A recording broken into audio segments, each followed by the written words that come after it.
You see, guys, so quickly our time comes to conclusion. Today I will read for you last lecture about the thorax region. I know that we didn't finish the chemical, but we will finish it during the practical lessons. Today I will introduce for you operative surgery of the thorax region. What does it mean? It means that, guys, from the exactly this week, we will start to study the last topic, which is your midterm examination. That is our exam. Your last midterm exam, listen me attentively, will be in last week of our classes. I'm not really remember which day is it. 15 it is Monday. Thursday. That's a 1 minute wait. We will now find the week of the 15th. 15 it is last day you mean. After 15 we don't have lesson? No. For 202 it's 14 and for 201 it's 15. Just 1 minute. Just 1 minute. Please don't speak. I don't speak. Okay. 15 of the May, yeah? It is the Tuesday. No, Thursday. In 16 we don't have lesson? No. Are you sure? Yeah. But in 16 or many, if I don't mistake, I have some practical. For us it is 14. No, super. I don't have in the Friday any practical classes. Let's say 15 including we work. Yes. Dear friends, please, I ask you to inform all the groups that in the week, which is started from 12 up to 15, 12 it is Monday, all group will have midterm examination in the time of practical lessons. In the time of the practical lessons, you will have two topics, that is thorax region and thorax region. In the same way, two questions I will include. Oral exam, approximately for each person, near the 7-8 minutes. Maximum 10. That's all. 10 I means for whole your presentation and to prepare and to answer, not only for the preparing. Is it understandable for you? Very well. Write the name of the topic, operative surgery of the thorax region, and give me just 1 minute until I will open for you. It's like no any progress.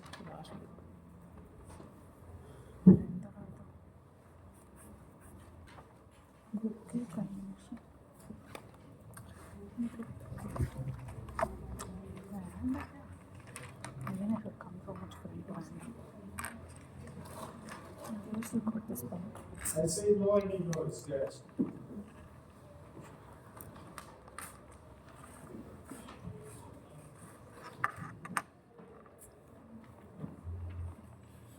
I didn't check your individual works.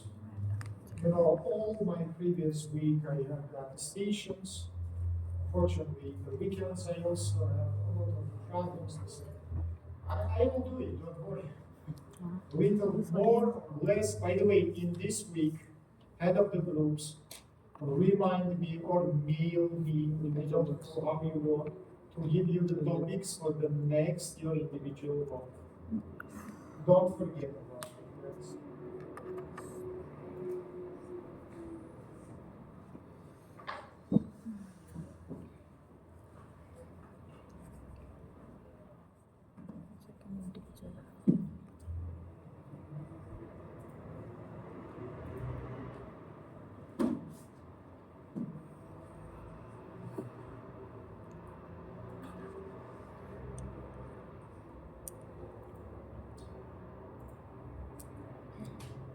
Approximately 1 year, you will totally study the part of department of surgery, which is called thoracic surgery. It will be the part of your surgical disease. You know, starting from the next year, you will have the special cycle, which is called surgical disease.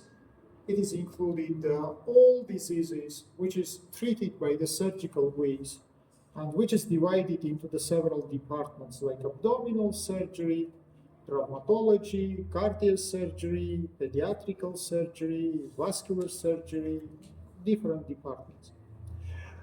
I will give you now some basic questions which you will use in the future your education. It will be connected primary and mainly with accesses which we can make inside of the thoracic cavity. And secondary, it is some pathological conditions, mainly it is pleural effusion, and secondary it is the pneumothorax. One case it is accumulation of the liquid, another case it is accumulation of the air. Well, yes, what the difference between me and the subject which is called operative surgical disease? We don't speak about cause of the problem. We don't speak about the pathogenesis of the problem, signs and symptoms, anything else. We speak about surgical access and surgical techniques. That is our specific. All other problems, why it is developed, what is specificity, age group, epidemiology, and anything else you will study in the future.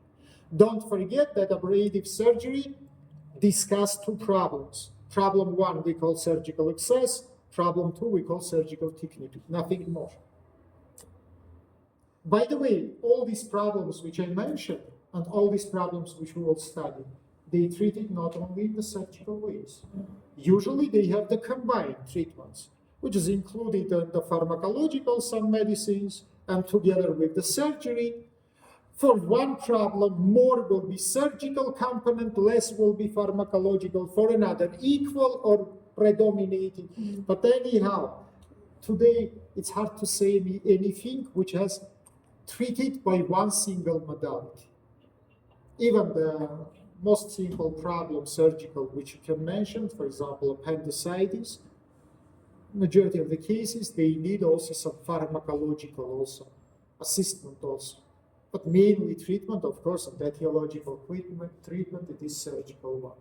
Okay, then from that point of view, let's start. Right, please, the name of the topic is the thoracotomy. Thoracotomy, right, please, it is access into thoracic cavity. And primary, it is access inside of the pleural spaces.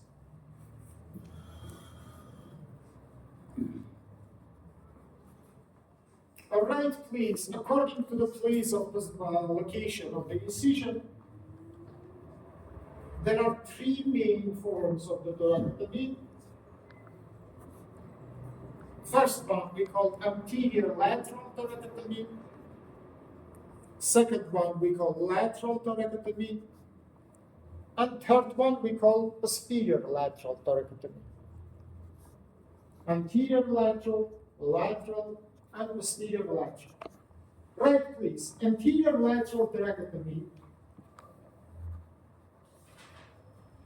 It is primary main access to anterior surface of the lungs,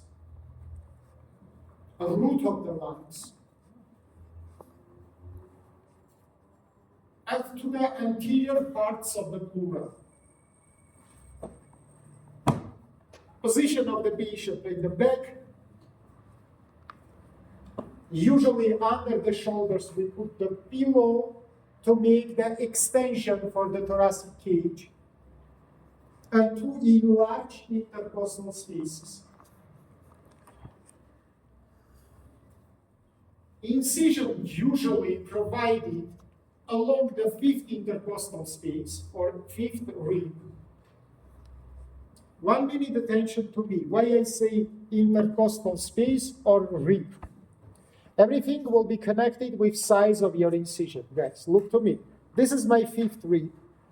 This is my fifth intercostal space between fifth and sixth. If I need to make incision just inside of the intercostal space, I will make it between the ribs. If this incision is not enough for me and I need bigger incision, I will do it along the rib, because rib should be resected also. Do you understand me or no? Here is one rib, here is another. If this distance enough for me, or if I can enlarge it, I will do incision between them. If this incision is not enough, I will make incision along of him to resect and remove it also. Do you understand me? In the brackets, right, please, if we need to make big excess, usually we perform the subperiosteal rib resection. Subperiosteal rib resection.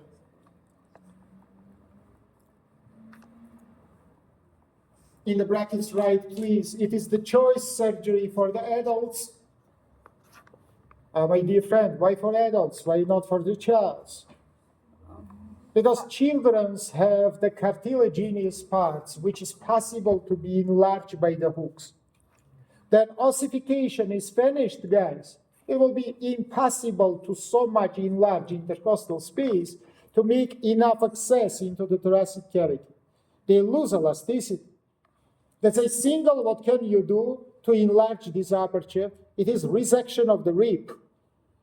I want to remind you, minute attention, then you will continue to write, that this is unique method of the resection, which is called subperiosteal rib resection. What does it mean? Now, look, I show it that we study together the surgical instruments. Let's imagine that my pants, it is the periosteal, and my leg under it, it is the rib. You should cut, first of all, this periosteum, open it, and then resect it, the rib, under the periosteum, without removing of the periosteum together with intercostal vessels, because they fuse to each other along the sulcus costae. So remember, please, that's why we use the respiratories, that's why we make the separation of the periosteum from the ribs, to not damage the vascular structures, to not damage the supplement of the thoracic wall. It is understandable. So you can write that this is the choice for the adults usually, because the lungs doesn't have elasticity, doesn't have the cartilaginous structures, and incision cannot be just simply enlarged. By the way, guys, any attention to me. Usually we can remove from 1 up to 3 ribs. If you will remove only 1 rib, of course you will make incision along its length, approximately from its midpoint. If you need to remove 2 ribs, you will make incision in intercostal space. If you need to remove very seldomly 3 ribs, you will do it along the middle rib, which is need to be removed. 1 will be above, 2nd will be below, and your incision will be in the level of the middle one. 3 ribs will very seldomly removed, but generally, technically, it is possible. Much more usually, of course, it is single rib resection. So you will do it along the rib, you will need to disconnect it, separate it, yeah? Periosteum will make everything. And right, please, incision of the skin, starting in the level of sternal line, and can be maximally enlarged up to the level of middle axillary line. The more enlargement of the incision is forbidden to not damage the anastomosis between anterior and posterior intercostal vessels.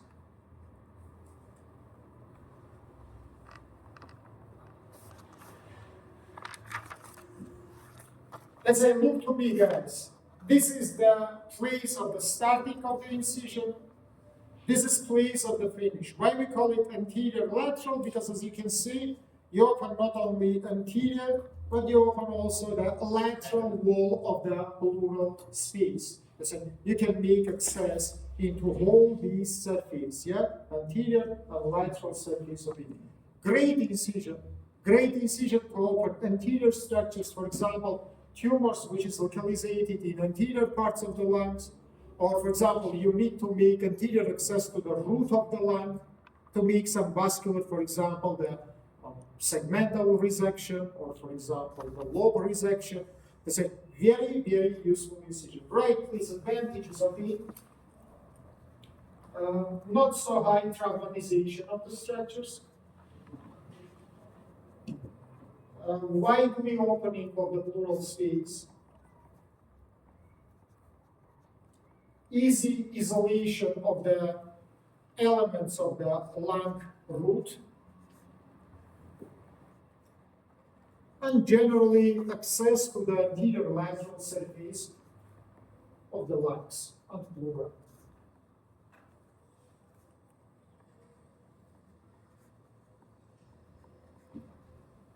Right, please. Second incision we call posterior lateral thoracotomical incision. Mainly it is necessary to achieve the posterior structures or root of the lung from backside.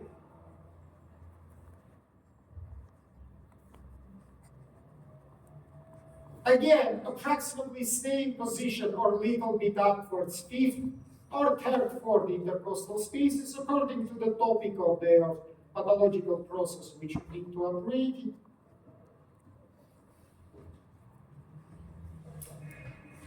Incision usually started in the level of the vertebral line.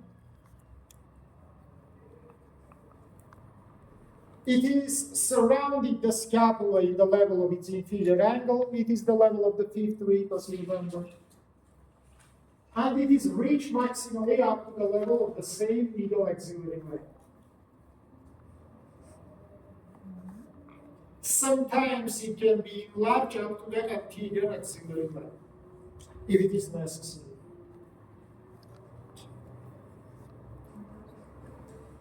Right, please. Advantage of incision, it is widely open the posterior surface, root from backside.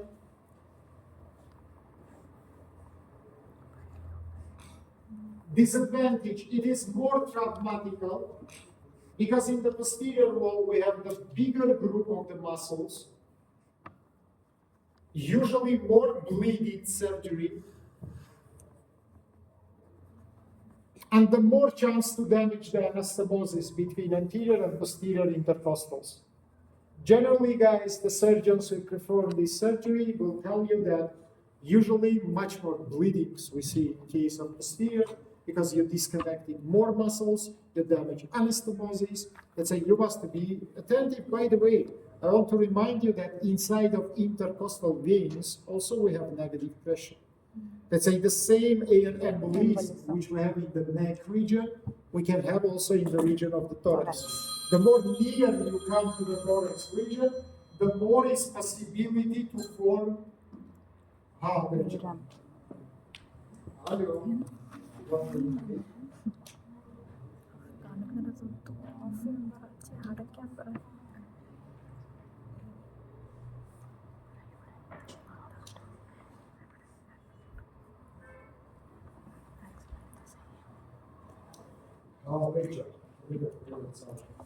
Очень часто. Да. Еще? Да. Без проблем. Без проблем. Давай, Андрес.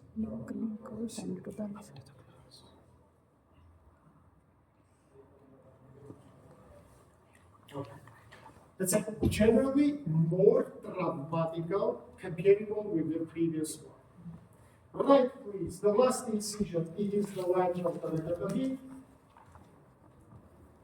Right, please, again along the 5th, 6th ribs. Starting usually in the level of the paravertebral line or scapular line. Paravertebral or scapular line. And it is continuous approximately up to the level of the middle clavicular line. So you understand that, guys, this kind of incision open primary, the lateral side of the pleural space. Right, please, the big chance to damage the intercostal anastomosis.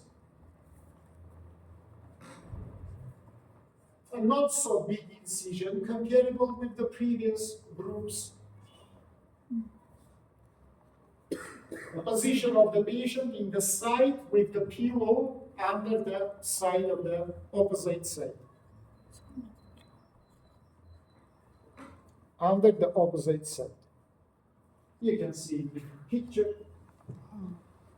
Advantage of this incision, it's very local. It can open necessary lateral portion of the pleural space.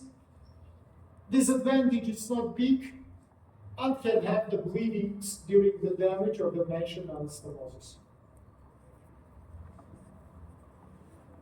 1 minute, look to the picture, please. Next incision, which I want to show for you, it is the combined incision. And before to speak about it, let's come to the next one, right, please, the sternotomy. Right, please, sternotomy, it is access to the thoracic cavity through the incision and sewing of the sternal bone, which can be provided in two main directions. Traditionally, it is the longitudinal incision and sewing from jugular notch up to the xiphoid process. Soft tissues is cutting along the line. Sternum is sewn by the midline. And we make access to the mediastinum and to the structures inside of it.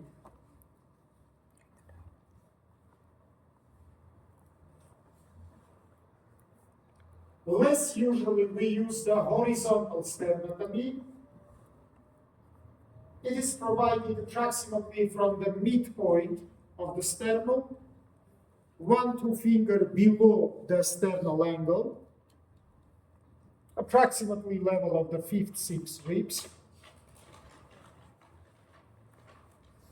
And in majority of the cases, horizontal sternotomy using combination with thoracotomical incisions to make so-called thoracosternotomical access to whole thoracic cavity from in front to the whole thoracic cavity from in front. In the brackets, right, please. Double right and left side anterolateral thoracotomies, which is connected to each other by horizontal sternotomy, which is connected to each other with the horizontal sternotomy. Such kind of incision we call the clamshell thoracotomy. Clamshell thoracotomy. And it is used for polytraumas of the thorax, spreading tumors inside of the thoracic cavity, heart-lung transplantations,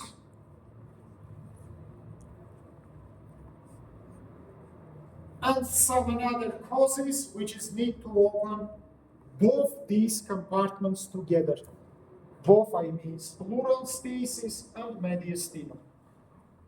Many attention, guys. Of course, you understand that in that case, you will use the heart-lung machine because the breathing normal nature will be impossible. You open both pleural spaces. That's of course, we will have here the compression of the lungs. So you must make artificial breathing.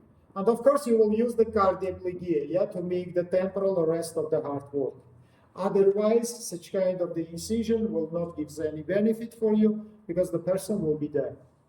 Due to the stop of the breathing, respiration, without artificial heart-lung machine, it will be just impossible. But generally, remember, please, this is all accesses. That's why we have separately thoracotomy, we have separately the sternotomy, and we have combined form of the incisions.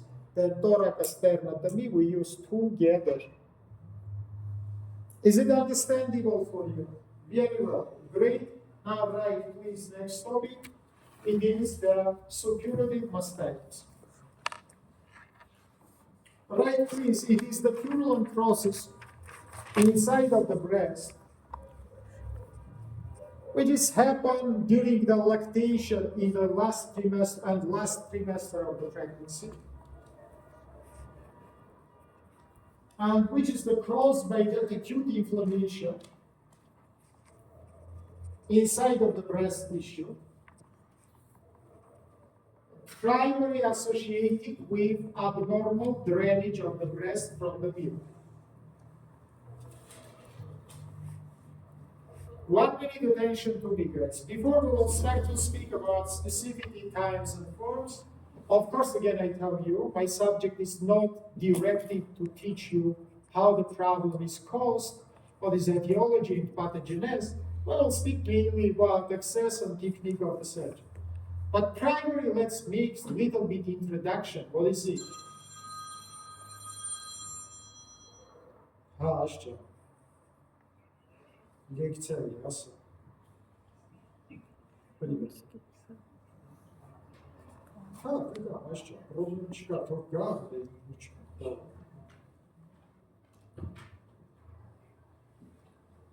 Let's continue. Sorry, guys. Everybody needs to speak with me. Unfortunately, then dean or rector has called me. I cannot switch on this. Okay, let's continue. There's one problem here, guys. From one point of the view, there are production of the milk inside of the breast. You know, the prolactin level is increased. It is the hormone which is produced.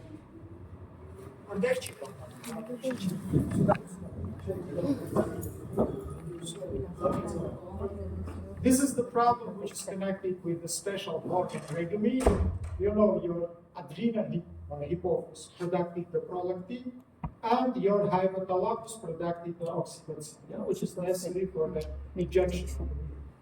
Let's say, if there are production of the milk, but God's know why, evacuation is abnormal, milk is accumulated inside of the breast long-term time. And if together with this, we have the hard sanitarization of the breast region, for example, traumatization of the region of areola and nipple, which is usually happens during the feeding of the child, get damage to even micro traumas of this region. These two factors, point A, non-evacuated milk, and point 2, local inflammational process, it will be great environment for formation of the microbial infection inside of the breast region. What will be happen after? Pus, of course. It is the suppurative inflammational process because the milk, it is the great environment for the microorganisms. They start to grow here, they form the suppurational process inside of the breast, and finally, pus is formed inside of it. By the way, I want to remind for you that a local form of the pus, we call abscess. Diffuse form of the pus, we call phlegmons. So according to the place of the localization of the pus, much more usually we will have abscess. Why? Because you know that primarily the structures of the breast have the segmental form. They divide it into the segments, and fatty tissue even is split by the Cooper fascia, as you remember, into the pockets. And due to this specificity, in majority, more than 80% of the cases, process inside of the breast will be local. It will have the form of the abscess. Less usually, for example, then it is located in retromammary space. Little after we will speak about it. It can be spreading among of all these loose connective tissue space. So much more it will have the spreading form of the pus, which is called the phlegmons. Remember about it. Now, minute attention to it.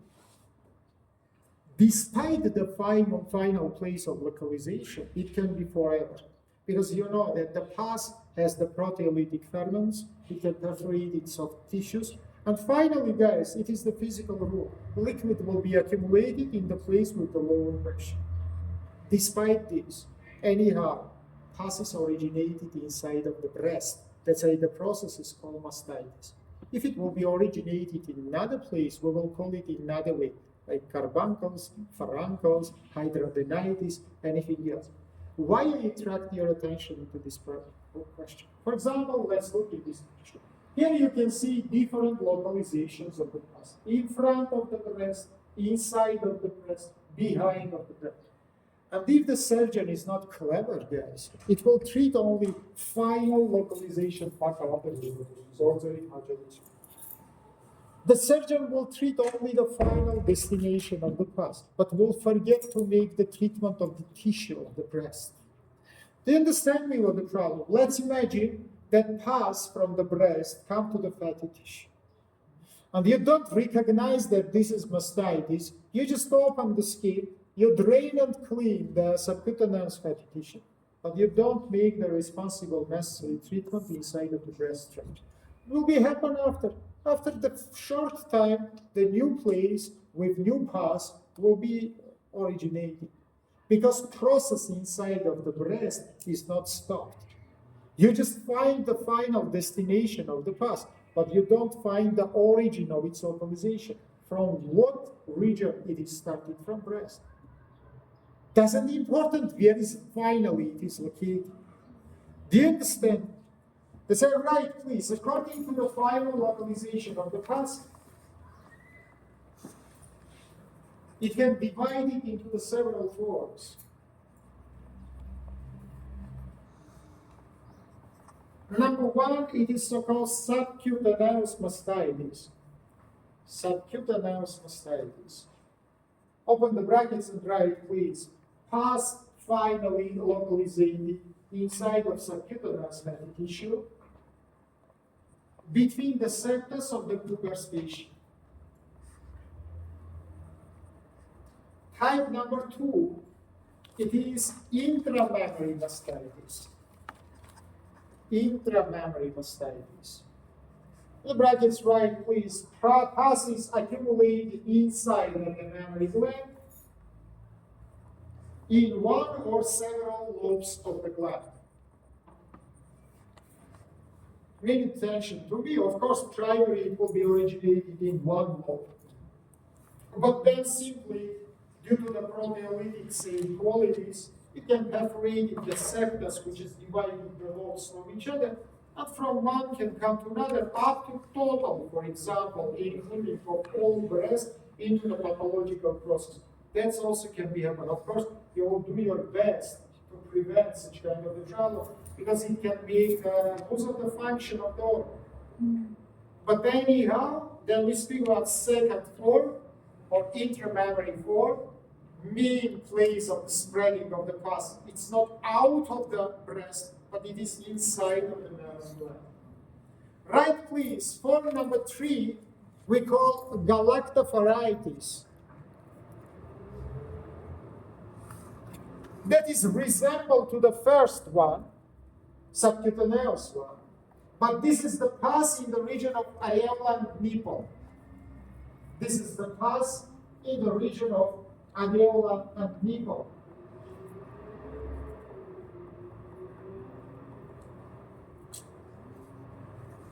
Such kind of the pus, guys, can come to outside even by the apertures of the tip of the nipple. Very dangerous situation because very high chance to damage the sinuses, which is located in the region of areola and nipple, lactiferous sinuses, and to make in the future functional disorders of the gland, because if the milk evacuational system will be damaged, of course, in the future will be impossible to make the lactation from this mammary gland and all possible complications which we can have in the future. Continue, please. Last accumulation we call retromammary mastitis. Right, please. Pus mainly accumulated inside of the retromammary loose connective tissue space between superficial and proper tissues. Superficial one forms the capsule for the breast. Deep one, as you remember, covered the pectoralis major muscle, and between them we have the retromammary space, as you can see in this picture here.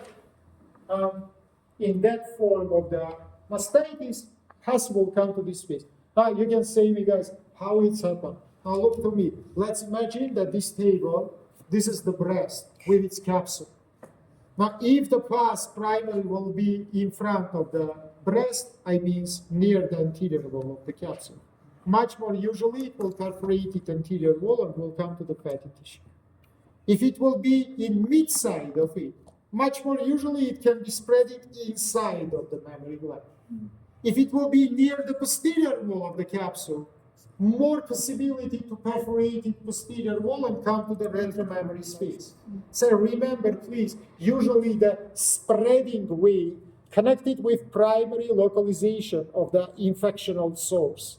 The more near it will be to the wall, the more possibility will be to continue in this direction, and vice versa. The more inside it will be inside of the gland, the more will be possibility to spread in the gland without coming to the outside. Right, please.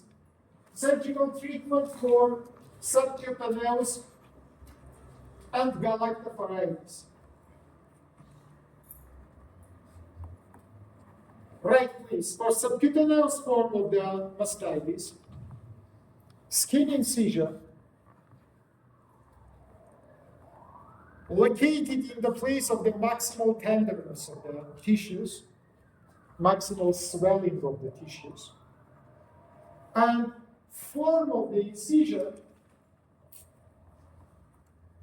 actually is not so important.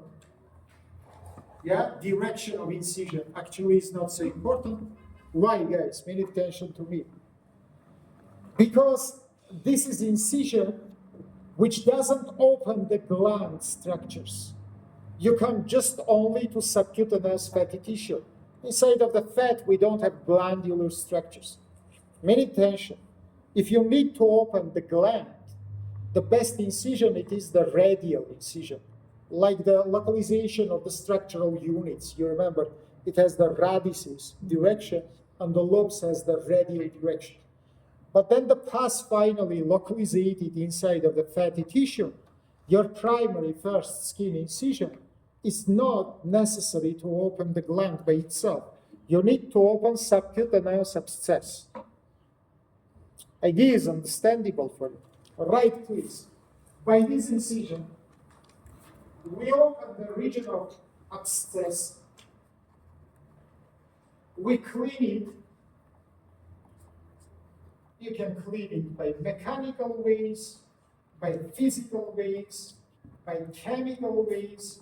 What does it mean? Mechanical, it means you just mechanically remove the structures, for example, necrotizated tissues. If it is necessary, you make the refreshing of the margins from the granulomas, from the necros.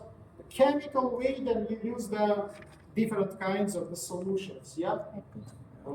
Solution of hydroxyperoxide, different chlorhexidine, and different other solutions, yeah? To make the chemical.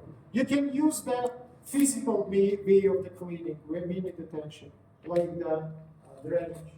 That is strongly necessary for lethal afterism.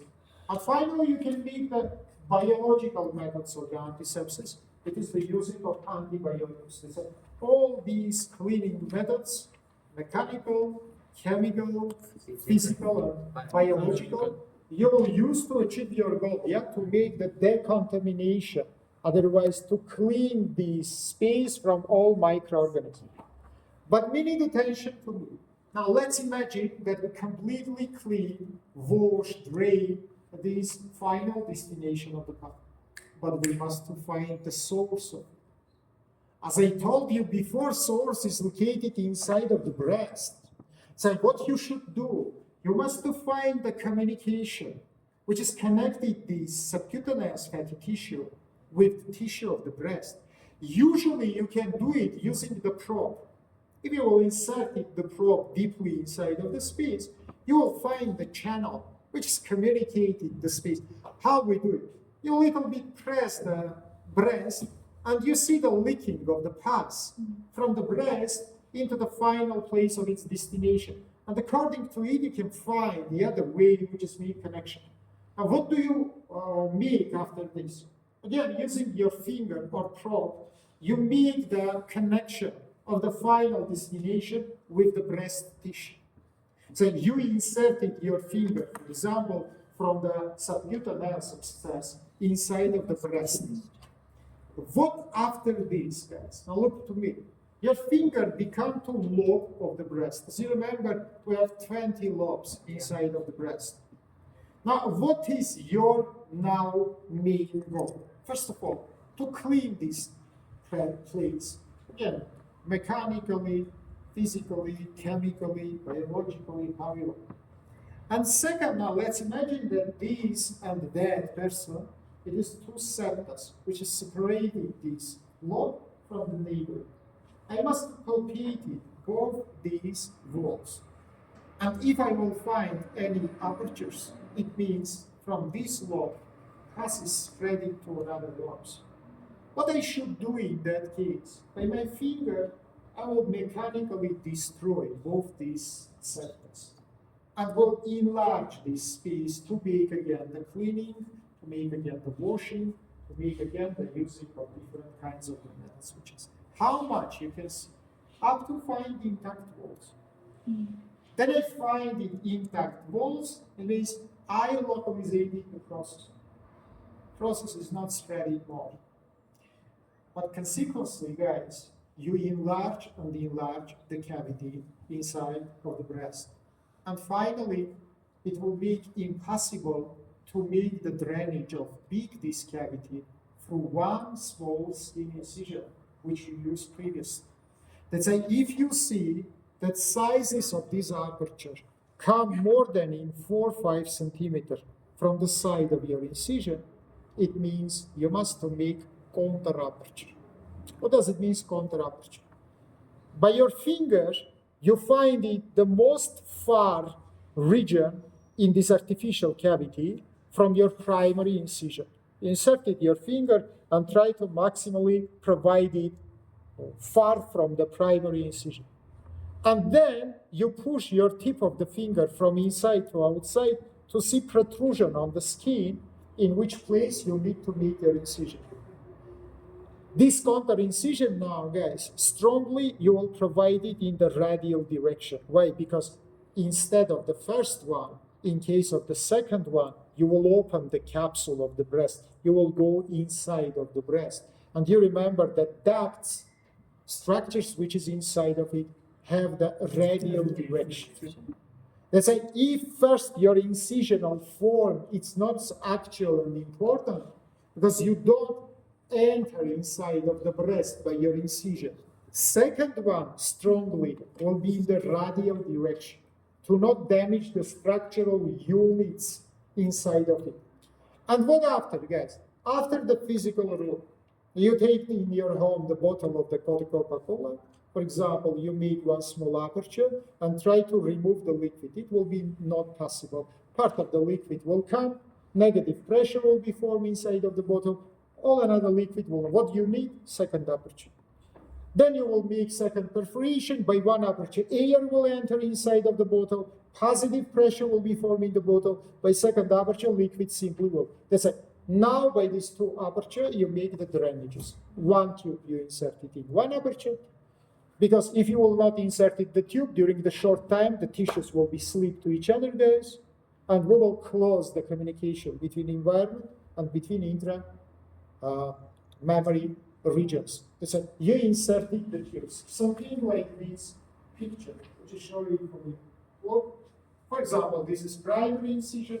For example, this is the most far place, yeah, and we make the counter incision. Form of incision you don't see, but believe me, it is radial. And you insert it in both these apertures. Don't sleep. Look. That is the cause of your negative marks. Look and listen. Let's say in one aperture you inserted one tube, in another aperture you inserted second tube.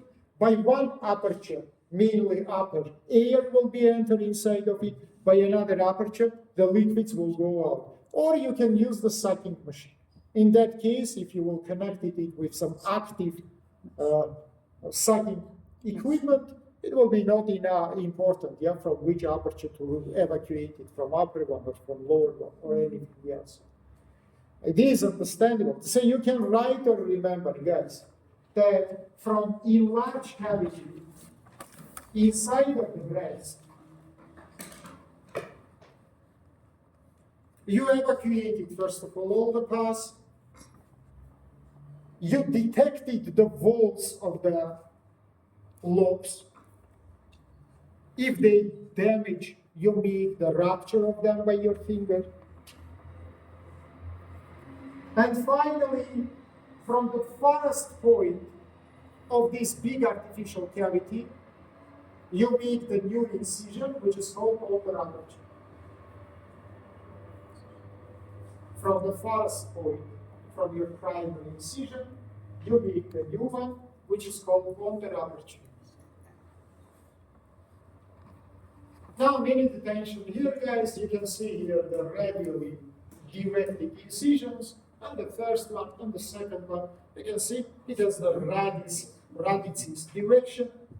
Minimally invasive. I cannot say that it is not invasive, it is cut the structures, but the chance to damage breast milk evacuation of structures, ducts, sinuses, anything else, in this kind of incision will be minimal. Minimal. It is understandable for you. Very well. Right, please. For retromammary abscesses. I think for intramammary you understand, yeah? Everything is same, just primary you started your incision from radial abscess.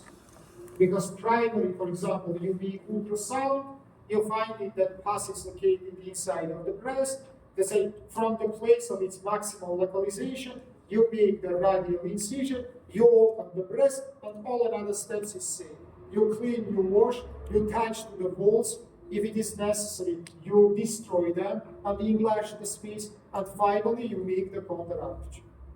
So you can write or remember that for the intramammary abscesses, all steps is same to the previously discussed, but only primary incision is radial. If for the subcutaneous form, I say primary incision direction is not so much important because you don't open the cavity of the breast, yeah? I mean the capsule of the breast. For the second kind, primary, you started from the radial incision. And finally, last form, the retromammary abscess. Right, please, primary incision, it is semi-lunar along the natural skin fold of the breast in the level of its inferior margin. In the brackets, right, please, approximately level of the 6th rib. And what does it mean, guys? You take the breast, you a little bit lift it, you see the skin fold, and along of this skin fold, approximately size of incision near the 6-7 centimeter, yeah? From the mid side of the skin fold, you make the skin incision. It means, guys, your incision will be approximately in the level of the inferior margin of the breast, yeah? If you will cut the skin here, you will not damage the capsule of the breast. Capsule of the breast will be located upwards to it. You will work from the skin fold. How you can say, how we can, for example, prevent the damage? By your tension. You tense it upwards to prevent any damage of the capsule of the breast by that knife, and you make incision strongly below the level of the breast, along the skin fold. Right, please, we have the skin subcutaneous fatty tissue.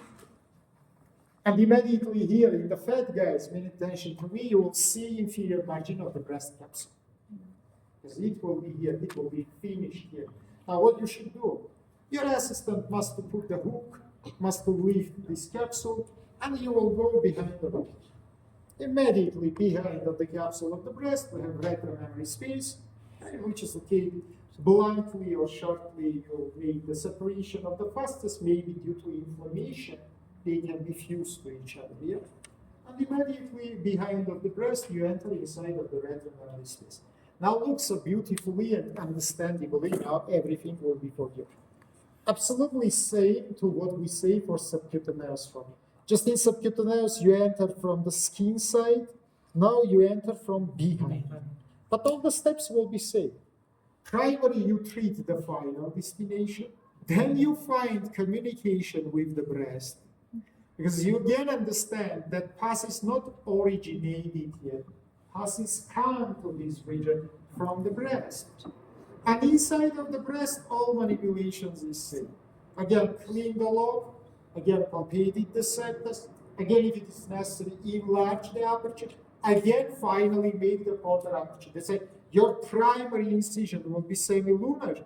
Your counter incision will be radial because you cut the structures of the breast. Is it understandable for you? So you can write or remember that from semilunar incision, you achieve retromemory space. You make all possible methods of the treatment of it. Then you find its communication with the mammary gland. And all your next manipulations will be same. You clean, you wash, you enlarge if it is necessary, and finally you force the counter aperture for the drainage. Is it understandable for you? Let's say, remember, please guys, we discussed together how to make the surgical treatment. Just I want to remind you one common surgical rule, which you should remember during all your life. If there are pus or if there are necros, without surgery, you will not have any treatment. Doesn't matter how many antibiotics you will give, this pus or necros should be removed. So a pus cannot be disappeared. It can be not vaporizated and goes to the, I don't know, air. It should be drained. Or you will form the artificial way to outside, or it will be encapsulated or go to inside. No any other chance. So remember, please, putrefacial processes must be drained. Otherwise, will be big chance to be spread into inside and to give the involvement of deep structures. Now 1 minute attention in the two pictures. You can see X-ray, simple X-ray. And in this simple or visual X-ray, you can see the negative picture. What does it mean? It means bones has the white color. It means the air has black color. Inside of the lungs, we have the air. That's a bones, we call it X-ray negative structures. Soft tissues, we call X-ray positive structures because these rays can penetrate them and go to the screen, which is located behind of our patient, and they will show us a picture of the problem. Yeah. Unfortunately, guys, the problem is not so effective. I mean, X-rays, because it can detect the problems of the bones, but it is badly detecting the problems of the soft tissues. Let's say to avoid it, we use much more modified methods like the CT scan, or for example, contrast methods of the X-ray, which show some contrast substance inside of the pathways, and it is better visualized for us structural units. But for this picture, guys, you can find some pathology. For example, if you will look in the left side, you can see that the sinus postdiaphragmatical is absolutely free. We don't have anything. It has sharp form, lung is finished, the sinus is continuous. But if you look in the opposite side, in the right side, you'll see horizontal level, like somebody take the knife and cut the lung, and instead of the sharp descending form, because you remember, from in front to behind, the inferior border is descending, from 6 up to 10 to 11. Of course, now why you don't see this descending of the inferior margin? Why, guys? Because inside of the sinus, there are X-ray negative substance, which is liquid. Then you see such kind of the horizontal level. By the way, of course, this is the picture which is performed in the vertical position of the patient. So in vertical position, liquids goes to downwards, and instead of free sinus, you see horizontal level of the liquid. The problem is called pleural effusion, or otherwise hydrothorax. Hydrothorax, right is the definition. Hydrothorax, it is pathological condition with accumulation of the free liquid inside of the pleural space. Open the brackets and write please. In the vertical position of the patient, a liquid goes to the downwards place, which is called post-diaphragmatical sinus. I think it is simple, guys. It is more than simple. Just you don't want to use your brain and study anything. It's like now may confuse faces you look to what is it. It's more than simple. Basically, before I show for you that inside of the pleural space there are two cavities. One is called pleural cavity, second is called pleural sinus. Place of transition of the costal pleura to the diaphragmatical pleura will be the lowest place of the pleural space and we'll call the costal diaphragmatical sinus. If you study in your schools, and in the line is not so much amazing for you because you study the physics. You know that by the gravity forces, liquid passes from up to down. Again, it is confusing. Yeah? Liquid passes from up to down. That's if the lowest place of the cavity is also the diaphragmatical sinus. I think this is not big puzzle that the liquid will come finally here and will make a lake here, will make accumulation. If it will be accumulated inside of this post-diaphragmatical sinus, it will be not transparent for the X-ray. If you will be in X-ray, instead to see the lung tissue, you will see this horizontal level of the liquid. Above it, you will see the lung. Below it, no, because again I say, these X-rays will be not transparent for the liquid. That's all. Let's say that we have accumulation of the liquid inside of the pleural space, you can call it hydrothorax. Hydro, it is liquid. Thorax, it is carrier. Or you can call it pleural effusion. By the way, not hydrothorax, not pleural effusion. That doesn't show for us which kind of liquid is it. We can have different kinds of the liquid, from blood up to pus. So that is also need to be mentioned that we see, for example, in X-ray, just liquid. It doesn't show for us which liquid is it. But after, for example, if you will make the puncture and take this liquid for pathological methods of investigation, you can find what is it. And according to this, you will find two types of the liquid. One you will call the transudative liquid. Second, you will call exudative liquid. Transudative liquid, otherwise we call the microfiltration of the plasma. It is the same plasma, but without high concentration of the proteins. All other kinds of the liquids, like pus, like blood, like I don't know, lymph, anything else with high concentration of the proteins, we will call exudative. So remember, please, that we say pleural effusion. In the future, of course, we will study. Just now remember, please, that this pleural effusion can be exudative and can be transudative. But we need attention. Doesn't matter is it exudative or is it transudative. Diagnosis and the treatment, primary, final diagnosis, I mean, not final treatment, will be same. It is puncture. I must make the puncture and remove. You can say, sir, but what about cause? Of course, I must prevent and cause of it. For example, there are rupture of the lung with the bleeding. Or for example, there are tumor which is producing the liquid. Or for example, we have the trauma of the ductus thoracicus with the leakage of the lymph inside of it. I don't know what is the cause. Or inflammation, pleuritis. But of course, then you remove the liquid, you will do your best to prevent the new formation of this liquid. Otherwise, forever you must make the punctures. Sometimes we do it like this. If, for example, there are untreatable conditions, for example, metastatic cancer, which is impossible to be removed.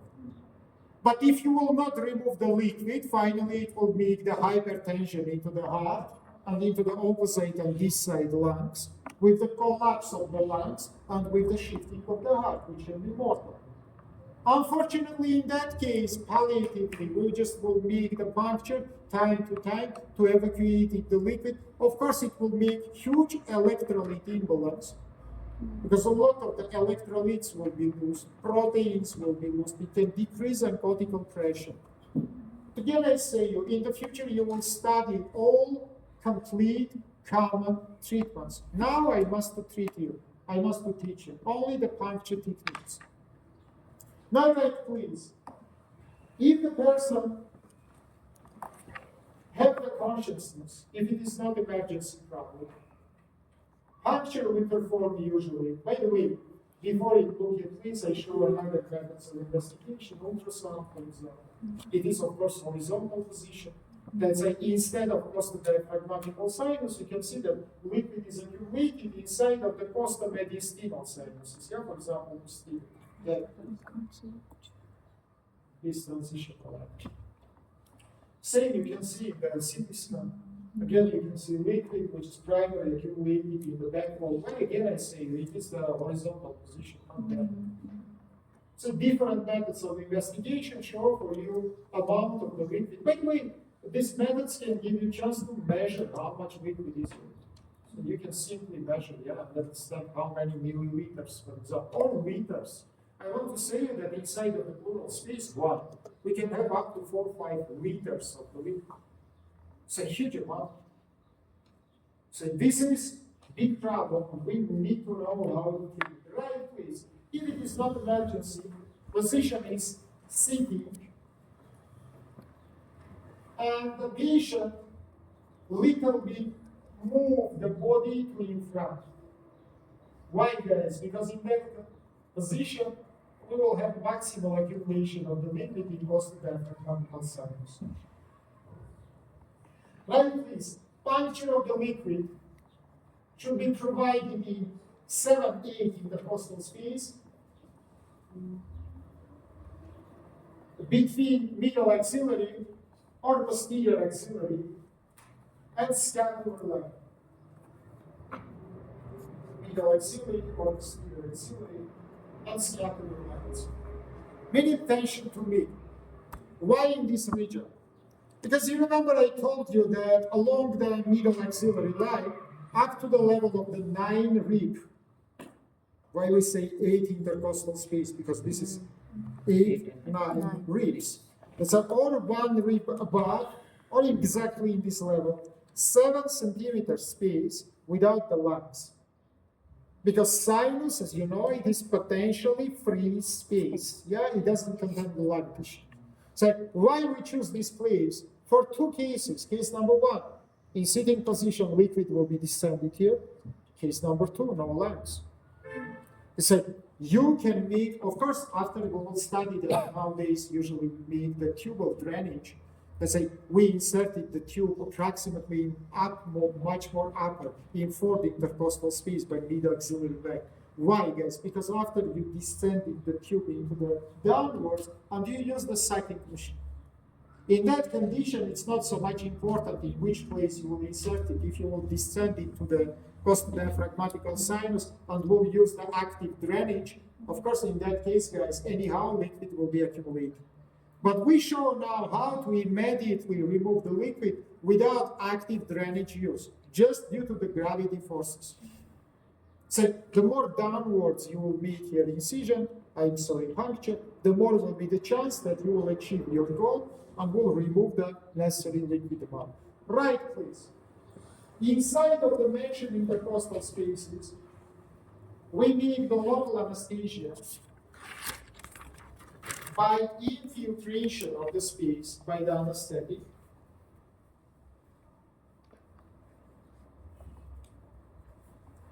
One minute, look to me. This is what we are doing. We take the injector with anesthetic, Novocaine, lidocaine, doesn't matter. And you make, first of all, injection into the skin. You make so-called lemon peel formation. You remember that? Yes. What after this? By the way, big lemon peel you form. Then you make the skin fold, and little bit you make that dislocation of the structures. You push it to up or to down. Why it is necessary, guys? Because then you will make now puncture, you will make the straight channel, which is connected the environment with the pleural space. Big problem, because then you will remove the needle. Through this space, we can have the sucking of the air inside, which is called now not the liquid, but air, pneumothorax. Instead of hydrothorax, we can achieve the pneumothorax. So then you make dislocation, and only after this the puncture. After then you will remove your needle and you will put the folds, and you will have dislocation of this channel. Part will be in one plane, another will be in another plane. That's why we will not have straight, complete communication, and the chance of the pneumothorax will be very low due to the disposition of the tissues. Do you understand me? Okay, right, please. That's like after this anesthesia, we make the skin fold and dislocation of the structures. And then, guys, by upper margin of the lower rib, we make the puncture of intercostal space. Meditation, what does it mean? You are inside of intercostal, yeah? This is the rib above, this is the rib below. Your puncture will be by upper margin of the rib below. Because by lower margin of the rib above, we have intercostal neurovascular bundle. So if you will go in that way, you will simply damage the structures with the huge problems, complications. As I strongly remember, please, you make the puncture by upper margin of the rib above, or rib below. So, is it understandable? Right, please, the puncture step, approximately half of centimeter. After any half of centimeter, you inject it up to 10 milliliter of the liquid. Many attention to me. Liquid has here dual functions. First of all, of course, it is anesthetics. It is decrease the pain. And second, guys, it makes the hydraulical preparation. It is push the soft structures and clean some channel for the future insertion of the needle. Yeah? You press the soft structures, they push to the sides, and you clean open the space for your passage of the needle. That's it. You minimalized the traumatization of the structures. Is it understandable for you? Finally, right, please, your needle reach the level of the parietal pleura. Usually in puncture is very painful. I want to remind you that this pleura doesn't have the nocivil centers, but parietal have a lot. Let's say it doesn't matter good or bad you make the anesthesia, usually in puncture the person will feel. Then parietal pleura will be damaged, person will be some pain reaction. Okay, what after this? Now look, after you will feel that your tip of the needle drop inside and in place, nothing in front of it. So you make some pressure and you don't feel anything in front of your needle. It means you reach your goal, you reach your place of final destination. What are you doing? How you check? Are you in the place or not? You push your injector into the backside and you see that liquid comes inside the injector. By the way, in majority of the cases, guys, you will use not directly injector. If there are big amount of the liquid, usually needle or injector connected with injector by rubber. Why? Because time to time, of course it is big injector, yeah, more than, for example, 20, 50 milliliters. Why? Because time to time you will disconnect the injector and clean it from the liquid and to continue your manipulation. If they will be connected to each other immediately, during disconnection, air again through the needle will go to the pleural space. That's what is consequence of the steps. Then you fill the injector by the liquid, you apply arterial forceps into the rubber tube. Then only you disconnect the injector, you clean it, again you connected it, you open the clip, and you provide it again your manipulation to prevent. Or nowadays we have one-sided drainage, which doesn't need to do it. Yeah, it only liquid can come to outside, air cannot go in the opposite side. It is one-sided kind of mechanics. It is also possible. So what we will have another question, but the most simple way I show for you. That's it. What after you do that? You start to evacuate this liquid very slowly. Usually during 1 minute, it is possible to evacuate it approximately 100 milliliters of liquid, not more. You can ask me why. To prevent very fast shifting of the heart to the opposite side, because the more liquid you will remove, the more you will dislocate the crest structure into the opposite side. And if you will very quickly try to make this manipulation, it can give the collapse by very quick changing the position of the heart, vagal deviational mechanism, decrease of the pressure, loss of the consciousness, and a lot of the problems. They say we do it slowly.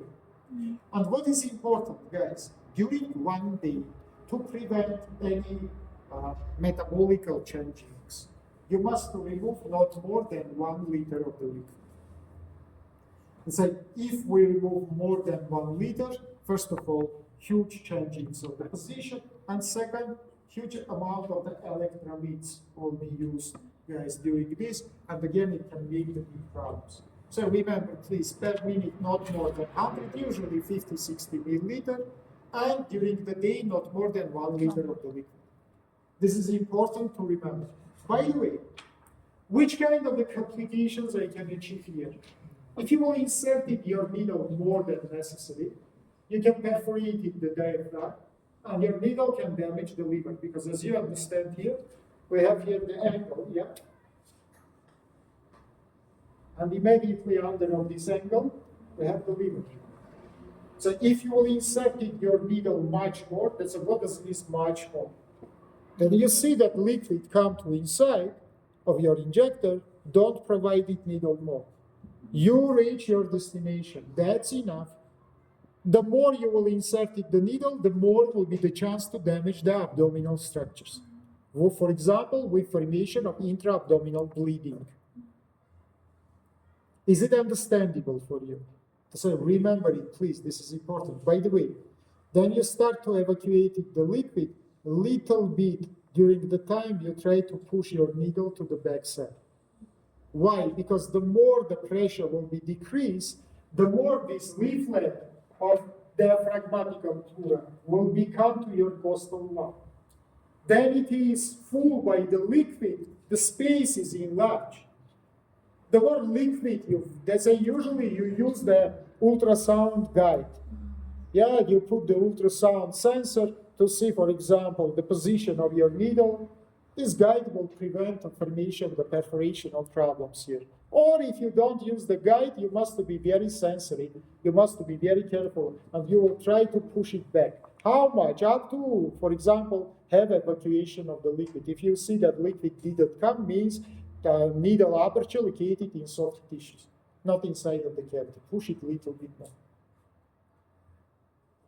Is it understandable for you? My friends, this is, of course, we will study in the future. Of course, we will speak, but these questions will be included in your work. Next, what I will tell you, don't write, please. It is because time is short. After 6-7 minutes, I will finish. The puncture of the pericardial cavity. Yeah, guys, during the pericarditis, rheumatic fever, roundness of the heart, we can have liquid inside of the pericardium. I want to remind you that pericardium have 2 layers, fibrous external and serous internal, which is called also the epicard. Epicard is fused with the muscular layer of the heart, and it is one from the 3 layers. Between serous double layers, fibrous from inside covered by parietal layer, heart is covered by visceral layer. Between them we have pericardial cavity. Inside of pericardial cavity, small amount of the serous liquid. Again, when I say small amount, I mean it is not free liquid. Free liquid, it is accumulated with liquid. Non-free liquid, it is liquid in the surface, which is decreased the lubrication. Again, amount of absorption 5 times more than amount of production. That's why normally we cannot have any accumulation of the liquids, not in your pleural, not in your parietal region spaces. That is impossible.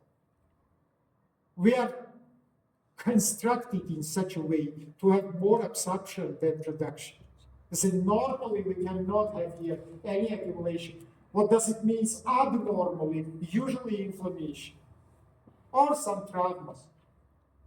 Let's say, what can I do here? I must make puncture now of the pericardial cavity. Usually position it is in the back, and we turn now body vice versa to the back side. Why? Because mainly it will be accumulated the liquid in the anterior sinus of the pericardium. Now, how we make the puncture? Now look to me. You palpated the xiphoid process. And now my fingers show for you the xiphoid process. And look please in the left costal arch. Tip of the angle between my fingers and the left costal arch, we call it the larvae point. Once again, you see xiphoid process, you see left costal arch, and you find an apex of the angle between them. I show it now by black point. This is the larvae point. In this larvae point, you should make the puncture of the pericardial cavity. By the way, primary your puncture plate is located below the diaphragm.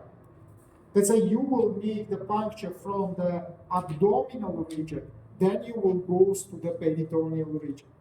What you should puncture here, minute tension. First of all, directional, again, same lemon peel, local anesthesia, and primary your needle is passed, guys, strongly perpendicular to the skin. How much? Again, you use the guide ultrasound until to puncture the rectus muscle with posterior wall of its sheath. Then you puncture the rectus on its posterior wall of the sheath. You change direction of the needle and you put it in the vertical position. And now it will slide it behind the costal arches and will go from down to up. You don't damage the pleura. You work inside of the wall. How much you push it? Up to perforating the diaphragm. You perforated the diaphragm immediately in the place of its attachment to the pericardium. This is approximately the level of tendinous center of the diaphragm. And your needle inserted inside of the sinus. How you feel it? By pulsation of your needle. Then it is come to the pericardium, it starts to be pulsating. Again, don't forget that very slowly we should remove the liquid. Again, don't forget that during one time, not more than 1 liter. Here also we can have huge amount of the liquid. Unfortunately, my time comes to conclusion. After 3 more minutes to finish. Friends, start to work. What is the main problem of your bed marks? By the way, approximately, not to say exactly, but approximately from 60 up to 70% of the students fail the midterm exam. In different groups, of course, situation is little different, but it is more than half, yes. It is more than half of the students. And what is the main cause of your problem? You don't study day by day. You start to work before your midterm exams. That is common problem. People don't tell me that it's not so. And this is the problem because material is big. Material need to be imagined. That is not just, I don't know, biochemistry, and you must say some formula. No, you must imagine it. As I work, friends, this is single suggestion which I can do for you. What the number of your groups? 201 and 2. 1 and 2? And today is 14. And by the way, don't forget to mention, say about the midterm dates to all other groups.